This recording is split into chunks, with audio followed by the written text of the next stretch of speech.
do we have boots on the ground now? I'm not sure. What I do know is they have a picture of Maduro in custody. Yeah. Mondays with Mike.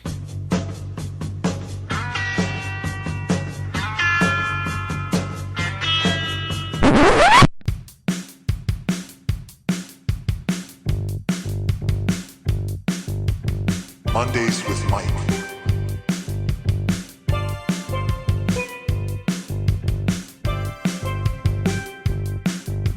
Mondays with Mike. Venezuela. Okay, I didn't know that they captured Maduro. When did that happen? I'm pretty sure it was this morning or last night. It's all over the news. Every news station, every major news outlet, it's going to be on the front page of every newspaper. CNN now reporting Trump says U.S. will run, single quote, Venezuela until judicious transition following the capture of Maduro. So now it's Iraq, right? That's what happened in Iraq, is they took down Saddam, and then the U.S. ran Iraq until they put in a new government. We had the general in charge. Who was the initial guy? It wasn't Petraeus. Was it Bernie Kerik? I think that was his name? They had the one guy, and then they had the provisional government, and then they had the elections. Yeah, but that's the model, is what happened in Iraq is probably what's going to happen. Or even after World War II in Germany, where it got partitioned. The U.S. had part of Germany that we controlled for a while. That's the model. Take over for a while until they have their own government. I've been reading on my app here, on the Seattle Times app, and it sounds like a lot of the information that they're just trying to get information as to how it happened. And our viewers will know more. But how much do you know about it? Because I have it on my phone, I can read it so that we're on the same page. But what do you think? So, how much do you know about it, and should I read some establishing stuff here? I know that the U.S. invaded Venezuela, captured Maduro, and now Maduro's in U.S. custody. That's the extent of what I know at this moment. So you're saying that the U.S., do we have boots on the ground now? I'm not sure, but what I do know is that because they have a picture of Maduro in custody, that at some point, the U.S. went into Venezuela, went to the Maduro residence, I imagine, or wherever Maduro was. He was in his residence, yeah. Captured him and his wife, and they are now being prosecuted by the U.S. government. That's the extent of what I know at this time of what's going on. Trump did a press conference where apparently we're going to control the country for a while and that he'll put boots on the ground if he has to. But I can't imagine that we wouldn't at some point have to have boots on the ground to control the country. I don't understand how we would control the country from afar. That doesn't make any sense.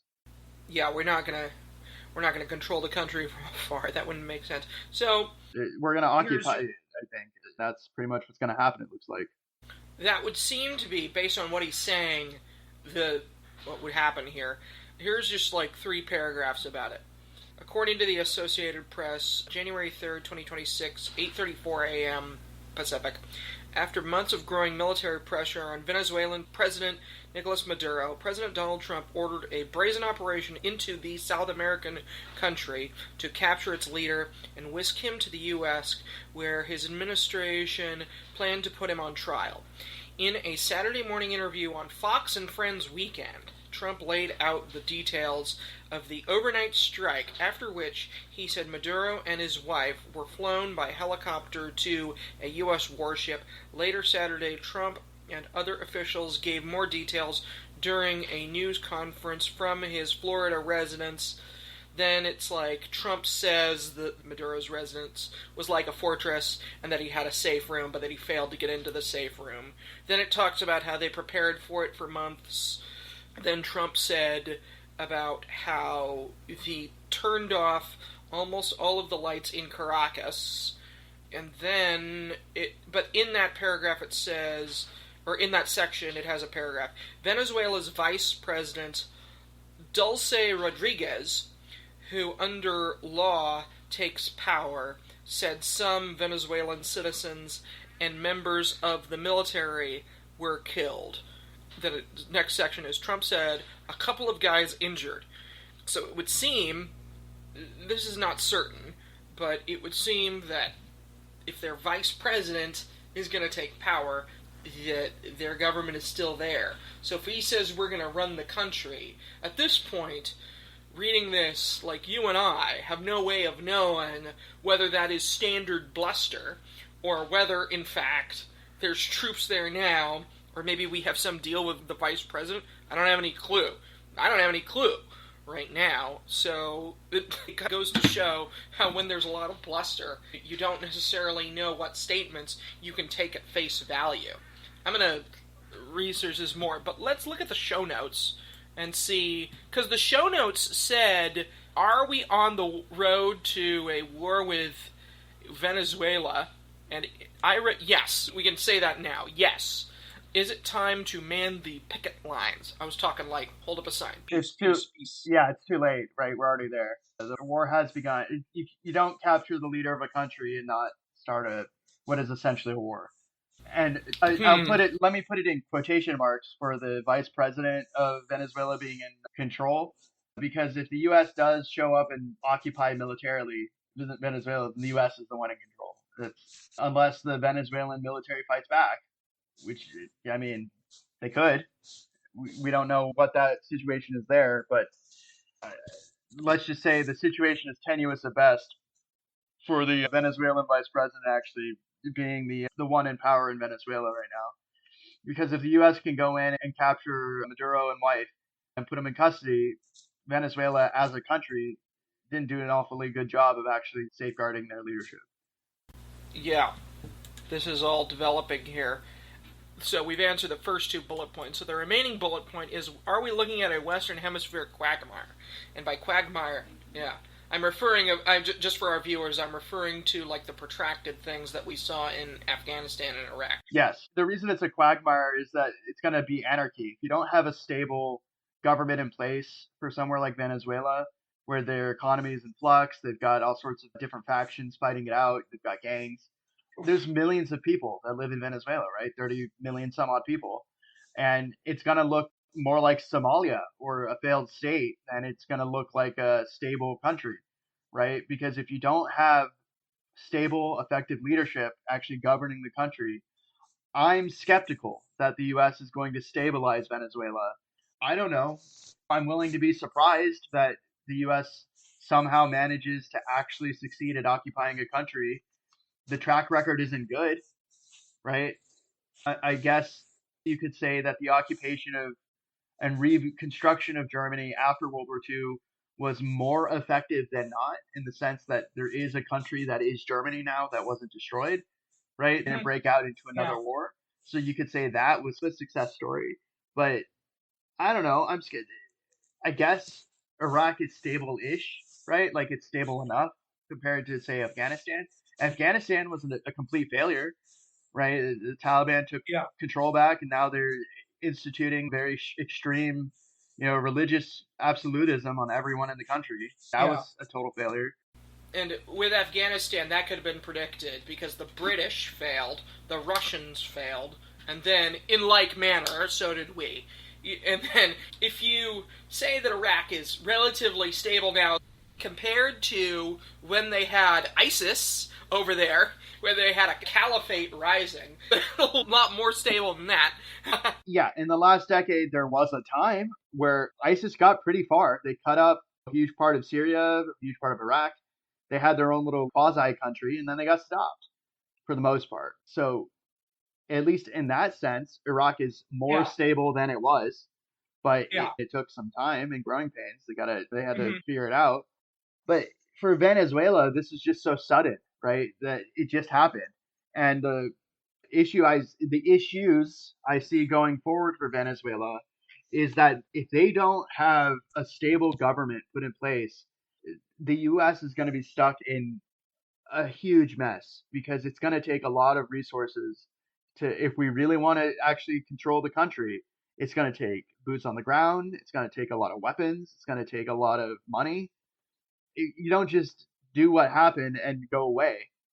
We could technically just leave. We could have captured Maduro and his wife and said, illegitimate leaders of the country who are under criminal indictment, and so they need to be arrested and prosecuted in the U.S., period.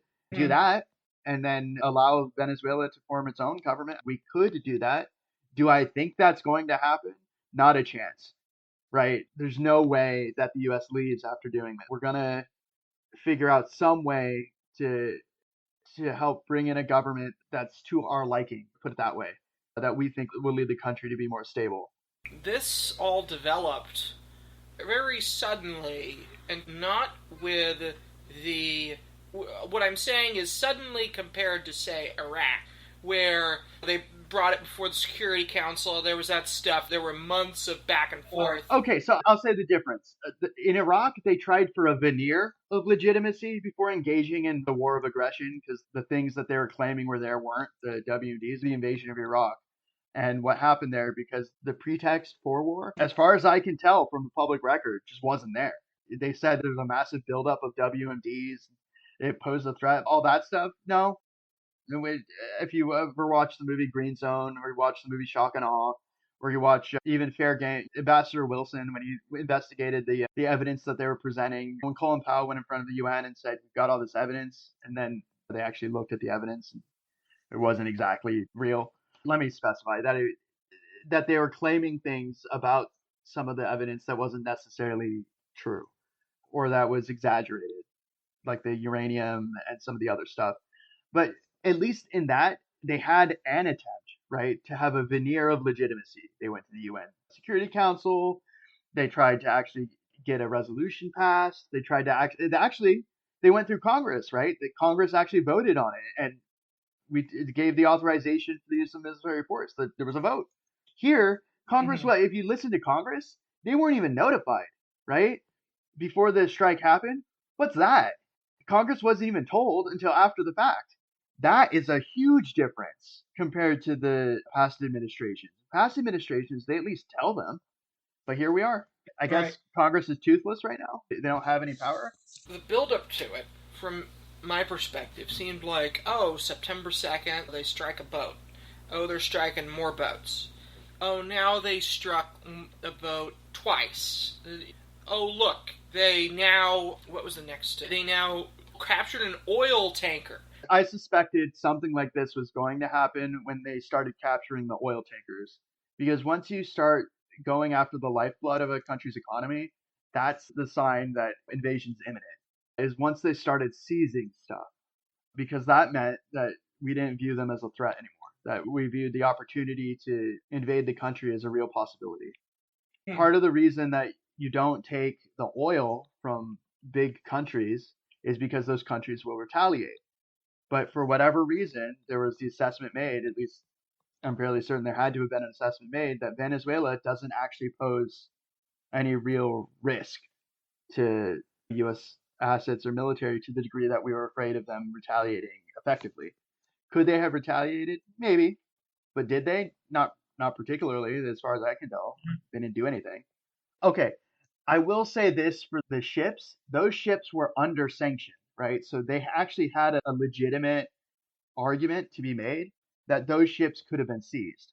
I actually agreed, at least for one of those ships, that they could have and should have seized the oil because it was being used to evade sanctions. And those sanctions don't have any teeth unless you actually enforce them, right? That sanctions are just words on paper unless they're actually enforced for selling oil to countries that aren't supposed to receive oil. That I understood. The boats I don't get. The boats have no legal justification as far as I can tell because the people aren't charged with a capital crime. They're not charged with a crime at all. That they're just blowing boats up. I don't get that at all. I was just trying to outline to me how like the build-up, each step seemed like a pretty darn steep escalation. It's like the fishing boats, the tanker, one strike in the country, capturing the president. I can't even imagine. This is like what the Bay of Pigs would have looked like if we had taken down Castro or something like that. It's hard. I just have a feeling that I'm in a moment in history that others are gonna see as very, oh, then that happened, and I'm trying to just convey how surreal it seems to me right now. Look, this isn't that surprising to me because they've had a bounty on Maduro for quite a while. I think it was in the millions of dollars to capture him from Venezuela for any intrepid person, a private citizen who had the means to capture Maduro and bring him to the US. They would pay that person money, right? Human money. At the point where you have a bounty placed on the leader of a foreign country, to me that indicates that the protection or the aura of sovereignty or whatever you want to call it of the world leader doesn't exist because the US was offering money, real money, millions of dollars to capture the leader of Venezuela. And this was just expediting that process instead of waiting for a private bounty hunter to go in with mercenaries or something, capture Maduro. The US just did it themselves. That's the big difference. We spent the money to do it ourselves instead of paying someone for the bounty. This is why I'm not super surprised that it happened because the bounty was there, it was in place, and that the U.S. didn't actually recognize the legitimacy of the Maduro government. That we remember there was that time where we were publicly backing the opposition of Maduro in the election and a bunch of other stuff. I remember that time. So this isn't super surprising. Venezuela was actually on my list of countries back in, I think it was 2024.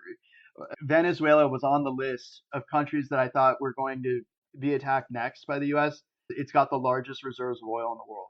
It is the prize in geopolitics right now.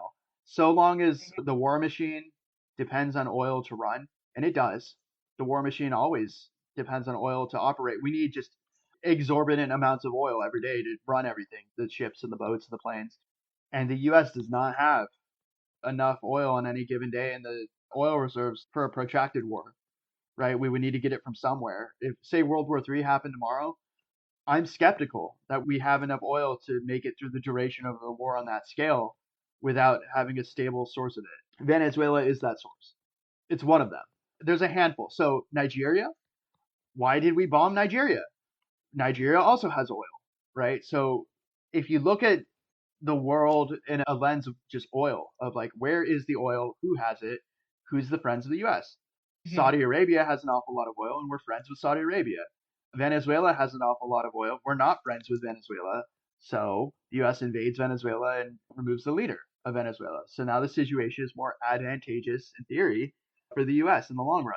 Will it be? I don't know, right? That it's a whole big question mark of whether we'll actually succeed at occupying the country and changing their government effectively. I don't know. Could it be successful? Yeah. I mean, it could. I don't see why it couldn't be. So what you're saying is that as international conflict is part and parcel of the 2020s, like the invasion of Crimea seems to me similar to this, just in terms of the suddenness of it. All of a sudden, boom, there it is. So you're saying that with such conflict that you speculate, or one may fairly speculate, that this is just a calculation of there's the oil, we need it, and by the way, Venezuela has been under sanction by us for some time, we're going to need that oil, so, out they go, in goes our guy or something. Look, I'll say this much. Speculation.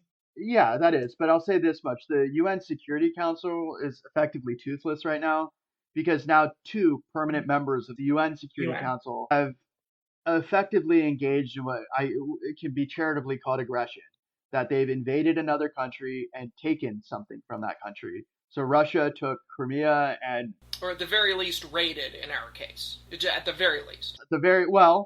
No, the U.S. snatched an oil tanker and we're keeping the oil, right? So taking something from them permanently. Okay. But for Russia, it's unambiguous. They took Crimea and they invaded Ukraine and took portions of Ukraine, which they currently hold. I don't know if the U.S. is going down that road for Venezuela, of we're going to invade it and take parts of Venezuela permanently. I don't know that is going to happen. I don't think. Highly doubtful. I would be stupefied if we did. But we did just engage in what is effectively a warlike action. Removing the leader of a country doesn't scream peace. It screams chaos. And especially because the US didn't declare war legally through Congress. Congress didn't authorize this force. They didn't pass a bill saying, yeah, you can go to war here. It's just Trump acting unilaterally saying, I'm going to do it. And then he did it. Actually, he didn't even say he was going to do it. He just did it. And now he's justifying it after the fact. That's the point we're in right now, is the justification part of I did it because I could. All the things, like whatever the reasons were.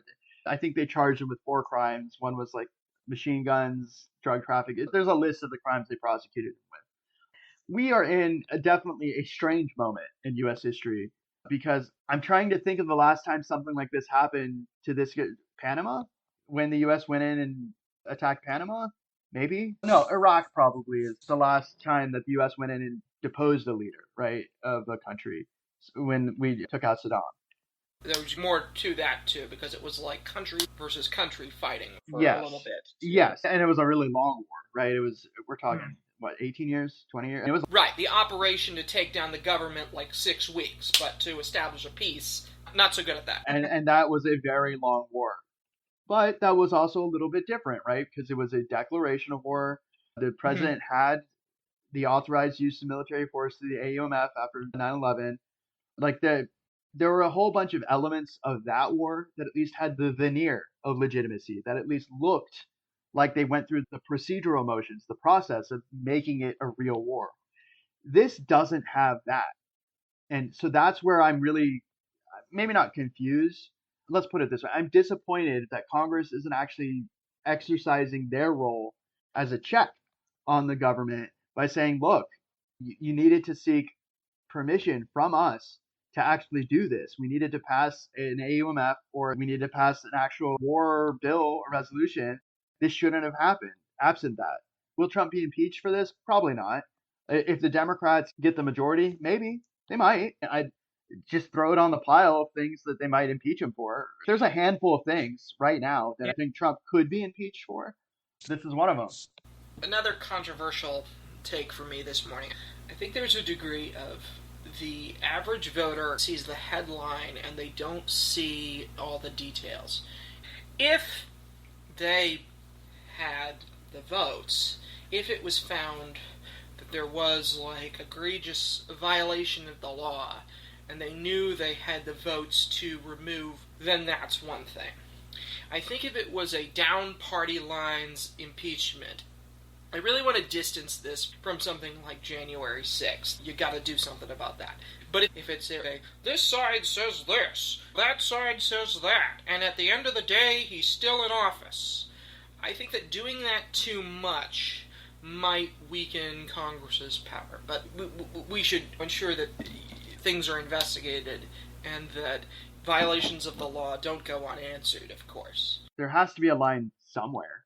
And this seems like one of those lines, going into a foreign country and overthrowing their leader, however legitimate you may think their leader is, in broad daylight, without going through the legal process of engaging in war, sure looks an awful lot like an overstep, put it that way, of the existing authority that exists for this kind of thing. Now, there are exceptions, right? So technically, there is an argument that could be made that it was a intervention under the grounds of international humanitarian law, because there is something called it's the justification they used in the Obama administration for attacking Libya and Gaddafi. It was the duty to protect, that there were documented human rights abuses or violations of international law such that the U.S. was warranted in intervening in Venezuela. That's subject to, there's a debate to be had there, right? Venezuela had a huge number of refugees because of the political situation in Venezuela and the hold on power that Maduro had. You don't have the opposition leader being scrolled out of the country, winning a Nobel Peace Prize for their opposition, if the situation is hunky-dory in Venezuela. Yeah. Like, the situation on the ground is really bad, very contested. I would call it a fraught political environment, right? That it was extremely dangerous in terms of having any kind of democratic opposition or participation in the civil society of Venezuela, that the hold on power Maduro had over the military and the law enforcement was such that he can enact his will without any real repercussion. Look, there is an argument to be made for humanitarian intervention to stop that. The question I have is, why wasn't that the path they took? Why didn't they make that argument in the UN or in the UN Security Council or to Congress and say, look, this situation is bad enough that it warrants our intervention? Could they have done that? Yeah. Would they have succeeded? I don't know, but they didn't even try. That's where this is disappointing. Yeah, that's the word I'll use. Disappointing is that there were tools in place to make this look legitimate and be legitimate, and instead of doing that, they just went in and took them. And now the question's always going to be raised: is this an illegal war? Is this an illegal war action? Are we now at war with Venezuela ad infinitum until it gets resolved? What's going on here? Because once a country engages in these kind of tactics and instigates this kind of thing, it's not like we can just leave. We own it now in terms of our foreign policy and international relations. And all the other countries of the world now are scared even more of the possibility of the United States intervening on them, right? Without warning. The justification is oil, right? If they have oil and the U.S. wants the oil, Trump just came out and said, we want the oil. Okay, is that where we're at? I wouldn't doubt if some of this has to do with a negotiating tactic that Trump now has when he talks to foreign leaders. He could really just say to him, look, I got Maduro in the middle of the night, I can get you too, so you better, do X, Y, Z or something like that. Okay, so it could be. So he did just issue a warning. And I'm not saying exclusively so, I'm just saying that's a side effect. I get what you're saying. It could be. So he did issue a public warning to the leadership of Iran to not crack down on protesters, or the United States would go in and attack the leadership of Iran. Like, that just happened, I think, this week, of Trump saying publicly, look, don't shoot your protesters, or the U.S. will go back in. And also, the U.S. said if Iran tries to get its nukes back, or its nuclear program up and running again, that the U.S. would bomb them again. So on that front, yeah, you're right. It could be sending a very clear, unambiguous message to everybody else in the world, all the bad actors: stop acting badly, period, or this will happen. In any case, it's certainly creating more waves, and we are growing farther from the predictable world order that we would hope for, I would say. Let's put it this way. This just brought us closer to World War III, right? The world becomes a less cooperative place if diplomacy isn't viewed anymore as an option. If the U.S., because it's not so clear that the U.S. made any real effective diplomatic overtures to Venezuela, do X, Y, Z, and we won't invade you. It looks an awful lot like the Trump administration decided that they just wanted to attack Venezuela and then made the situation such that it would occur. So bombing those boats, taking the oil, using that as a pretext to say, oh, they're inflicting harm in the world, so we got to go in, and then they went in. In the lead up to Iraq, a lot of people were saying, peace can prevail. I thought to myself, nah, Bush knows what he wants to do. Like, you could just tell of his continuously escalating rhetoric. Probably I would have said something similar about this, but I didn't know we were actually going to get him in that respect. I thought about how I don't care one way or another for that Maduro guy. Let's put it that way. But here's what I do care about. What functionally is the difference between us doing this and China going in and getting the ruler of Taiwan and putting in their ruler and saying, that's how it goes? Like, my worry, the greater worry in my mind, is just for the international order. And I think, what international order? There's a lyric which goes, we have no king, we all are kings, and each doth do his pleasure, and hasten anarchy abroad and sin beyond all measure. It doesn't quite match, but I'm just thinking the big countries are doing what they want, and it's anarchy. And it feels like sin, too. So that's what I mean when we're getting closer to World War III. In the example you presented of China invading Taiwan, that's another member of the Security Council, right? Engaging in, let me actually double check who the permanent members of this. I think so. Yeah, I think they are. I think it's U.S., China, Britain, France, Russia, UK, U.S. So Yep. right now, the UK and France aren't really doing any overtly militaristic things like seizing No. places and engaging in war stuff. They have. The UK defended itself for the Falkland Wars a while ago, but it did. I watched a movie about that. It was pretty wild, the war with Argentina. But I'm trying to think of the last thing that happened with France. Maybe when they're one of the islands protested or something and they cracked down. Not much for France. But actually, that's not. France is complicated. But France is very complicated. yeah, France is Yeah. complicated. But no, so the big examples for the UN Security Council falling apart right now and not keeping the world very secure is Russia invading Ukraine, it's China threatening Taiwan, and then it's the US right now just engaging in war with Venezuela, right? We just took out the leader of a country. That's as high as it gets. Just captured them and now prosecuting them. That's pretty up there on the list of things that can happen. It's up there. There's not that many world leaders. When I say that the world's heading closer and closer to World War III, it's because the institutions that were put in place to stop World War III from happening are degrading. The UN Security Council isn't doing a very good job at all of reining in its own members, of keeping them from engaging in aggression in particular, because Russia engaged in aggression by taking stuff, and now the US is engaging in aggression by taking Venezuelan stuff. The point is that there's supposed to be a check on this kind of action in particular on the international stage, and it's not working. And so we're headed in that direction of powerful countries again engaging in whatever they want to do, really. That was the lead up to World War II. So Japan seizes a bunch of islands in the Pacific. Germany invades China. Parts of China. Yeah, Manchuria. Germany steamrolls Czechoslovakia, Poland, Austria.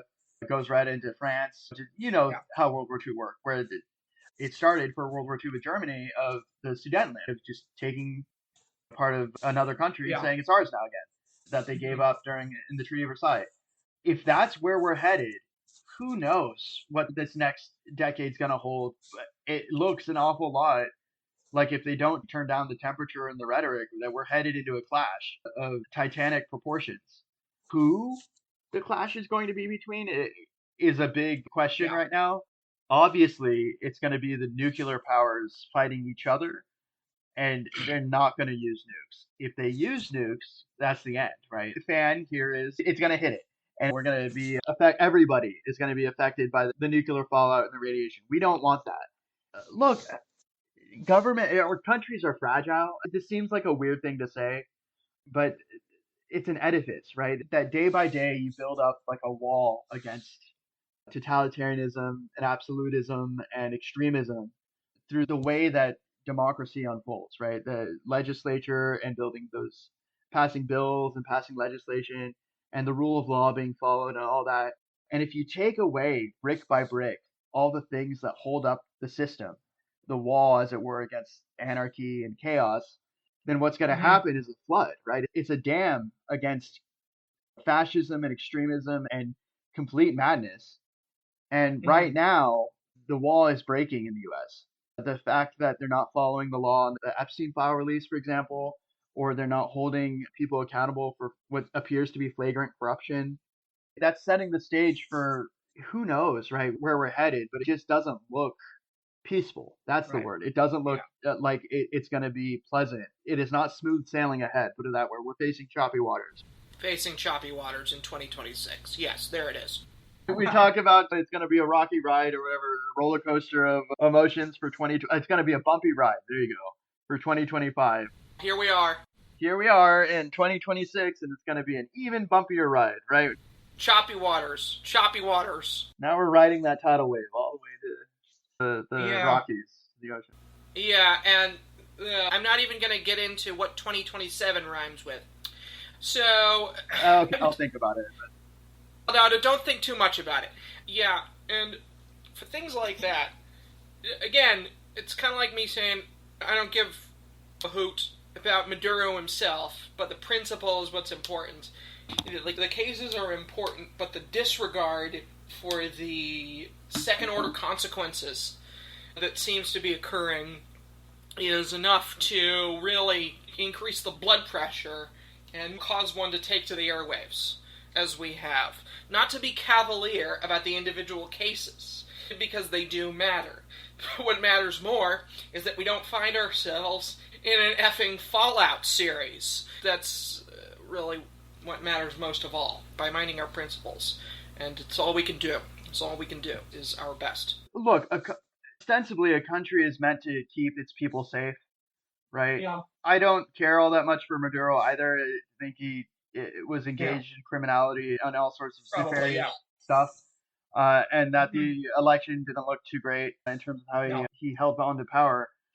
But the people who get hurt in the end when a war happens, it's not the leader. Yes, the leaders, but it's the people, right? And there's it's the people on the street. It's the ones who get affected by the bombs and the rapid shift in the economic situation, famine, lack of access to water. Look at parts of Africa that have been engaged in civil war for the last century. It's not pretty, right? People are always on the run. You've got refugees. You've got huge amounts of violence. There's no safe harbor. It's just constant fighting and war and chaos and uncertainty. What just happened today and yesterday has now put the world in a more precarious situation, closer to a giant war, a war that will affect the lives of millions, if not billions of people, depending on how bad it gets. If you think the war could get bad, it can get way worse, right? The weapons that exist right now in the arsenals of at least 3 countries that I can think of have just those countries alone have the ability to destroy all of humanity in a day, less than a day, at any given time. It's just always there. It's an ever-present thing. And if you want to talk about scary, that's scary, right? Because the things that we thought were in place to prevent that from happening don't appear to be holding as well as they should. So, for example, the U.S. going into war or engaging in warlike activity, I thought was supposed to go through Congress. They are the ultimate arbiter. It's in the Constitution. Congress declares war, not the president, Congress. When the U.S.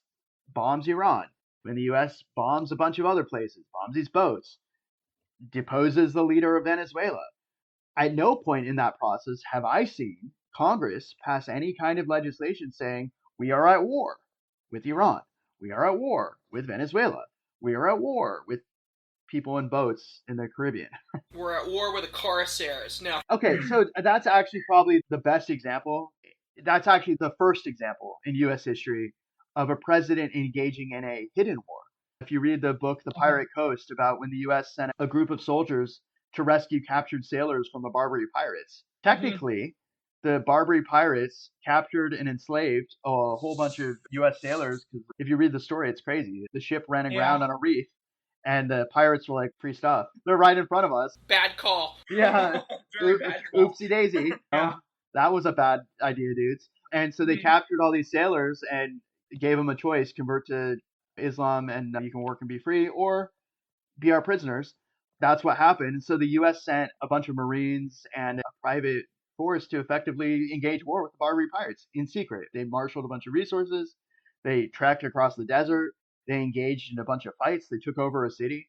Like, the story is crazy. But that was the closest example I can think of what just happened now in Venezuela, is that it was a hidden war. What just happened in Venezuela wasn't really hidden. It happened in broad daylight, pretty much. We just learned about it almost immediately. But the fact is, just really quick, it might be hidden in a sense next week by the relentlessness of the news cycle from public opinion. I get what you're saying. Just a little comment. There was scrutiny of the boat strikes and the double tax strike and all that, but there hasn't been any real repercussions, if that makes sense. That they testified to Congress, they talked about it, they didn't release the second video to the public, and that just faded away from public scrutiny because now we've just captured the leader of a country and he's going to be prosecuted. That's a way bigger thing. The point is that the U.S. is a country governed by laws, that the rule of law is supposed to exist for everybody without fear or favor. Clearly, that is not happening. In at least some circumstances, some people are getting away with shenanigans and acts that veer very close to what looks like war crimes, pretty much. and there's just no political will to hold them accountable. Congress would be the one that has the power to do that because they could hold these people in contempt. They have the power, independent of the DOJ, to hold anybody in contempt for anything. Anything that Congress decides counts as contempt. So if they had the will to actually follow the laws, we would see the laws being followed. So we are in a very precarious situation because the world is by far becoming a much more dangerous place than it was before.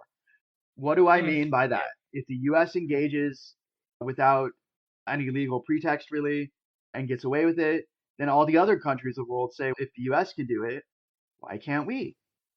If there's action without any legal consequence, if these countries, especially the ones with nukes, start just acting with impunity anywhere in the world that they don't like, good luck if you're not a citizen of that country. There's just going to be a lot more violence. So here was the initial impressions of two guys when they heard that Maduro was captured. They're just trying to think it through here in a world where second-order consequences aren't thought about much, it would appear. Choppy waters for 2026. It doesn't rhyme, maybe we'll think of something else. Alright, the bear. Not the Russian bear. In California, we have a real-life instance of a Winnie the Pooh story. There's a bear stuck in someone's basement. So in Winnie the Pooh, he visits Rabbit and sees if Rabbit has some honey. Rabbit has honey because Rabbit's pretty obsessive about his garden and like being ready and stuff. So Pooh comes in and he eats a lot of the honey, and then he can't get out of Rabbit's burrow. And so he doesn't eat for a week, and then he can get out. And in the movie, they pull him out, and he pops out like a cork and flies onto a couple pages hence. But, so a bear has made its home where it isn't welcome in Altadena. I believe it's Altadena. My first impression of this is a sort of a put my baseball cap on and go to the county fair impression. So just my first impression is this an instance of the yellow-spotted owl? Sounds like something Hellman would say. It sounds like, oh, you got another yellow-spotted owl in that guy's basement, where the government is more on the side of some dumb animal I wrote, as opposed to a hard-working, tax-paying Californian. But I might be off base there. Do you think I'm off base? It's a little odd they're not responding about wildlife taking up residence in someone's house. That's not supposed to happen, right? No. For a variety of reasons, bears aren't supposed to live in people's houses. I don't know. Like, I would hope at some point someone shows up and says, we'll help you deal with your bear. Like, this is one of those situations where it's a little strange, right? What do you do if a bear just decides that your basement is now their home? And what if they decide to hibernate in your basement for 6 months? Oh, no. And they crawl out looking disheveled. The light. Oh, what happened, man? I was out of it. Where am I? I watch videos sometimes of bears at zoos leaving hibernation. They just look so tired. But anyways, look, this is one of the hazards of living among nature, is that sometimes nature decides that you are their home. But I would hope, right, look, it's sad and it's also dangerous for the bear if the bear does anything that could harm anybody, because at that point, usually wildlife and animal control would have to either kill the bear or trank them and move them somewhere. And oh yeah, we don't want the bear killed. We got to be able to do it some other way. Just let it live its bear life, but it has a tag on it. If you look at the picture of the bear, it's got like a tag on its ear, so they know who the bear. Someone knows who the bear is. All right, like they're aware that the bear exists, and so I guess my question there would be: do you hire a private animal control or pest control or something like that, or do you hire a zoo? Do you call up a zoo or like a bear shelter or something, like a nature preserve for bears or something? Say, hey, I've got a bear living in my basement. I can't deal with this. Help me. There's got to be someone out there, right, who knows how to, because they have trained bears, right? Like there's trained bears for Hollywood and stuff, and circuses and stuff like that. So there's got to be someone out there that knows how to safely extricate a bear. But definitely, look, it's not a safe situation for the homeowner or the bear, right? It's not safe for the homeowner because it's a bear, right? It's a giant predator that at any moment, if you really annoy it, can kill you. Yikes. Yeah. This homeowner seems to be taking it rather in stride. He's just walking down there and he's like, yeah, there's a bear living in my basement. It's rough. It sucks for the quality of life stuff because I guess it's affecting the gas main or something. So there's a danger. Yeah. There is a danger of wildlife interacting with everyday appliances because they may not know the danger of the appliances and could cause damage to the furnace or a pilot light or whatever, the electrical. And so it's a danger to the bear, right? Because the bear doesn't recognize human technology. And it's a danger to the homeowner and the community because it's a bear. Yeah. Look, in a fully functioning, effective social fabric, they would call animal control or the wildlife or whatever and be like, hey, help me get this bear out. And then they would show up within the hour or whatever, right? A priority action number 1. Let's get this bear back to a safer place to live. Yeah. That it hasn't happened is very perplexing. You would think if somebody calls you up, if you're working in wildlife and animal control, hey, I've got a bear that won't leave. Help me. Do you call the cops at that point? Like, because I'm trying to understand, what do you do if a bear? Does the bear own the house now? Yeah, the squatters' rights. Are they going to start paying rent? Like, what do you do? Maybe if they join the circus, they can afford rent. What do you do? That's one of those perplexing life issues. It just reminds me of the comedian talking about there's a horse in the hospital. It's running around the hospital. What do you do about the horse? It's there. It's running in the hospital. What do you do? It makes me think of under Reagan, there was a bear in the woods. Under Trump, there's a bear in the basement. So what would you do if a bear took up residence in your basement? Imagine that you had a basement, like a Midwest. I don't have a basement, so it wouldn't be an issue. But if I had a basement and if a bear took up residence, I don't want to hurt the bear. I value animals and nature and wildlife. And so I'd look up whatever the laws are regarding wildlife and call the appropriate authorities. So that would be probably animal control, right? So I would call them up as much as I knew. I would call them. If they didn't answer, I would call someone they would answer. So the circus. No. What do I mean by that? If animal control is intransigent or non-responsive, then you call their bosses. You call the state legislature, you call the local government, the mayor, the city council, whoever pays their bill, right? Whoever pays their salaries, you call them. And then they call animal control and say, deal with this. You just go down the list, right? You call your congressperson, you call the governor, you call whoever will answer. You call the local media. Like this guy, I'm sure, called the media and said, hey, there's a bear living in my basement. Cover this so that somebody somewhere in power does something about this, right? Yeah. Because what I wouldn't do is try to deal with it on my own because there's a danger and bears are scary. But also I don't want to hurt the bear, right? I care about the bear's life and I want it to live its happy bear existence with the bare necessities without me. Interact without me as part of its daily routine. So, yeah, what I would do is just make a ruckus, right? You just call everybody. You call the news, you call the TV, you call the radio, you call your local representative, everybody, city government, state government. If the federal government has something that they could help with, call them. For that tag on the ear, I would call whoever that tag belongs to if I could figure that out. If whoever's tracking them, if it's a research scientist or if it's animal control, call them, right? Anybody who will answer and do something about it and has the power to do it. So people with tranq darts or I don't know how you get a bear out, but however you would do that. Yeah. First of all, I would not be paying my rent or my mortgage if there was a bear in there, because you might evict me, but you ain't. If you evict the bear, problem solved. Then I'll start paying again. I see what you're saying. You make it their problem, right? That's right.